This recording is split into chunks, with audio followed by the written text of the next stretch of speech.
Hello welcome to the course of object oriented programming. इस lecture में हम conditional statement में स्पेसिफिकली स्विच स्टेटमेंट को स्टडी करेंगे।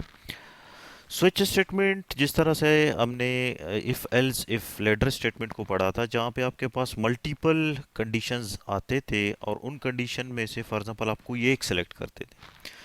तो स्विच स्टेटमेंट को भी आप इसी तरीके से मल्टीपल चॉइसेस के लिए यूज़ कर सकते हैं कि जहाँ पे आपके पास मल्टीपल कंडीशन है, मेन्यू ऑप्शन है और आप उस मेन्यू ऑप्शन में से कोई एक कंडीशन सेलेक्ट करते हैं।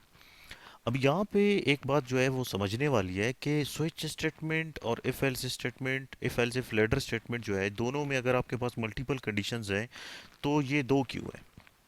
स्विच स्टेटमेंट थोड़ा इजी है और स्विच स्टेटमेंट को आप वहाँ पे यूज़ करते हैं जहाँ पे आप if else if ladder statement में इक्वल यूज़ करते हैं, इक्वल ऑपरेटर।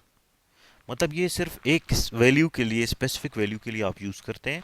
जैसे कि मैं कहता हूँ कि if A is equal to 5, अगर आप इफ एल्स इफ स्टेटमेंट में इस तरह के कोई कंडीशन लिखते हैं तो आप वो ही सिर्फ स्विच में कर सकते हैं। अनलाइक दीज कि अगर मैं कहूँ कि if your marks are greater than equal to 90, so 90 ये कंडीशन किन वैल्यूज़ के लिए सही होगा? 90 से अबव जितने भी सारे वैल्यूज़ हैं, भले वो आपके पास 500 है, भले वो 5 मिलियन है, उन सब के लिए ये ट्रू होगा। तो इस तरह के कंडीशन जहाँ पे आप रेंज को स्पेसिफाई कर रहे हैं, तो वहाँ पे आप स्विच स्टेटमेंट यूज़ नहीं कर सकते। तो स्विच स्टेटमेंट आप सिर्फ सिंगल वैल्यूज के लिए यूज कर सकते हैं। जैसे ये देखो, a इज इक्वल टू 5, तो ये सिर्फ एक वैल्यू के लिए सही होगा। a इज इक्वल टू 6, तो वो एक ही वैल्यू के लिए। बिसाइड्स दिस ये बाकी सारे वैल्यूज के लिए फॉल्स होगा। तो इसका जो सिंटैक्स है, सिंटैक्स में सबसे पहले आपके पास स्विच, स्विच के बाद कंट्रोल वेरिएबल। कंट्रोल वेरिएबल वही वेरिएबल है जो इस ओवरऑल स्टेटमेंट को चलाएगा, जिसके बिहाफ पे आप कंडीशन पुट कर रहे हैं। फिर उसके बाद आपके पास डिफरेंट केस आप पुट करते हैं, केस, कोई केस, और केस के बाद ये आपके पास एक्सप्रेशंस है कि आप क्या करते हैं, केस से रिलेटेड जो भी वैल्यू है वो स्पेसिफाई करेंगे। फिर जैसे ही अगर वो मैच करता है तो वो फॉलोइंग स्टेटमेंट्स, जो भी जितने भी सारे स्टेटमेंट्स हैं वो पुट करें, एंड देन ब्रेक स्टेटमेंट। अभी ब्रेक स्टेटमेंट अगर आप पुट नहीं करेंगे यहाँ पे तो ये ओवरफ्लो करेगा, इस स्टेटमेंट को भी एग्जीक्यूट करेगा और नेक्स्ट स्टेटमेंट को भी एग्जीक्यूट करेगा। ये मैं आप लोगों को दिखा दूंगा। इसी तरीके से जितने भी सारे कंडीशन आप पुट करेंगे वो सारे आप लिख लें। लास्ट में यहाँ पे आपने यूज़ करना है डिफ़ॉल्ट। अभी डिफ़ॉल्ट, जैसे वहाँ पे हम एल्स यूज़ करते थे लास्ट में किसी स्टेटमेंट के, तो यहाँ पे आप डिफ़ॉल्ट स्टेटमेंट के बारे में कहेंगे कि अगर इनमें से कोई भी एक कंडीशन मैच नहीं हुआ तो कंट्रोलर क्या करे, इस डिफ़ॉल्ट स्टेटमेंट को एग्जीक्यूट करे। तो फॉर एग्जांपल अगर हम कोई एक सिंपल सा अरिथमेटिक कैलकुलेटर जावा प्रोग्रामिंग में बना दें, तो वो स्विच स्टेटमेंट के थ्रू कैसे बनेगा, लेट्स टेक अ लुक। सबसे पहले हमने क्या किया है, यहाँ पे एक ऑब्जेक्ट बनाया है स्कैनर क्लास से इंपुट करने के लिए। ये आपको पता होना चाहिए, import Java dot यूटिल dot scanner, ये लाइब्रेरी आप इंपोर्ट करेंगे। लाइब्रेरी इंपोर्ट करने के बाद आप इसी पर्टिकुलर क्लास जो आपके पास स्कैनर क्लास है उससे रिलेटेड एक ऑब्जेक्ट बनाएं, एंड देन फिर आप इस ऑब्जेक्ट को यूज़ करें। एक सिंपल अरिथमेटिक कैलकुलेटर बनाने के लिए जैसे हमारे पास 3 वैल्यूज़ होते हैं, तो 3 वैल्यूज़ में मैं क्या करता हूँ, इंटीजर ए कॉमा बी, दो आपके पास इंटीजर वैल्यूज़ हो गए और एक हम करेक्टर वैल्यू ले लेते हैं, करेक्टर ऑपरेटर के नाम से। That's it. अभी इन तीनों को हम यूज़र से इंपुट करा लेते हैं।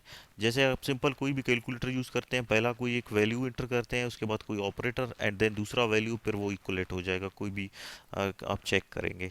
सो ए इज़ इक्वल टू, पहले वेरिएबल को हम यूज़र से इंपुट कराना चाहते हैं तो उसके लिए आप इस ऑब्जेक्ट को यूज़ करेंगे जो हमने बनाया है, इनपुट वाला। Input dot next integer. उसके बाद हमने ऑपरेटर को इंपुट कराना है। ऑपरेटर चूंकि एक करेक्टर है तो इसके लिए स्टेटमेंट थोड़ा अलग होगा। तो इसमें ये होगा इंपुट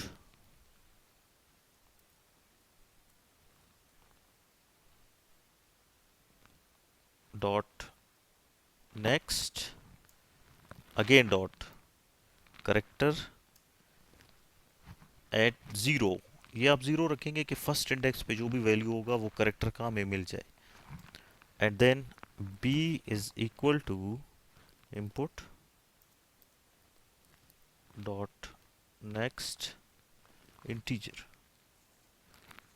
ये बी का वैल्यू भी हमारे पास आ गया है।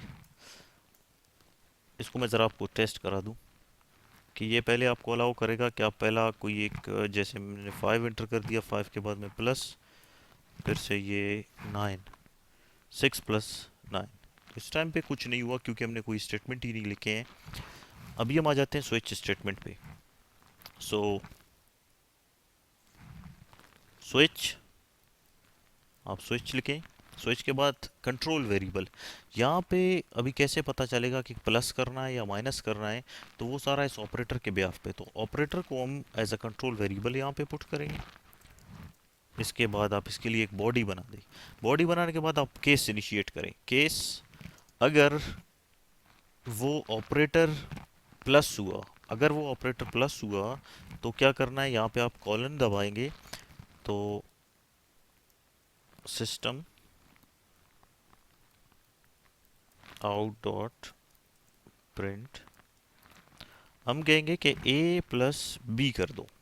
अगर वो ऑपरेटर प्लस हुआ जो यूज़र पुट करेगा, तो आपने क्या करना है, ए के वैल्यू को बी के साथ ऐड करके देन ब्रेक। दूसरा कंडीशन भी हम इसी तरीके से, मैं इसको कॉपी कर लेता हूँ ज़रा। 4 कंडीशंस हम पुट करेंगे। अगर वो वैल्यू ऑपरेटर का माइनस हुआ तो ए माइनस बी, अगर वो आपके पास स्टेरिक हुआ तो, अगर वो स्लैश हुआ तो डिवाइड करना है। चले इस स्टेरिक की जगह पे मैं एक्स पुट कर देता हूँ कि अगर उसने एक्स प्रेस कर दिया तो इन दोनों को मल्टीप्लाई करना है। आफ्टर दैट डिफ़ॉल्ट, अगर इनमें से कोई भी एक नहीं हुआ, फॉर एग्जांपल उसने गलती से कोई डॉलर साइन प्रेस कर दिया, तो डॉलर साइन को हम बताएंगे कि वो डॉलर साइन आपके पास एक एरर है।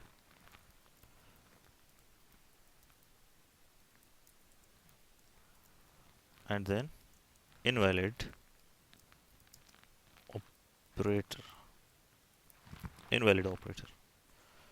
तो ये वेरी सिंपल कि आप पहला वैल्यू इंटर करेंगे, उसके बाद कोई ऑपरेटर इंटर करेंगे, फिर दूसरा वेरिएबल। अभी ये कंट्रोलर चेक करेगा उस ऑपरेटर के वैल्यू को। अगर वो प्लस हुआ तो इन दोनों को प्लस करेगा, अगर माइनस हुआ माइनस करेगा। अगर वो एक्स हुआ तो वो इन दोनों को मल्टीप्लाई करेगा, अगर वो स्लैश हुआ तो वो उनको डिवाइड करेगा। पहला वैल्यू हमने 9 प्लस, आप डायरेक्टली इस तरीके से भी लिख सकते हैं 9 प्लस 2। चले इस तरीके से ये नहीं हुआ तो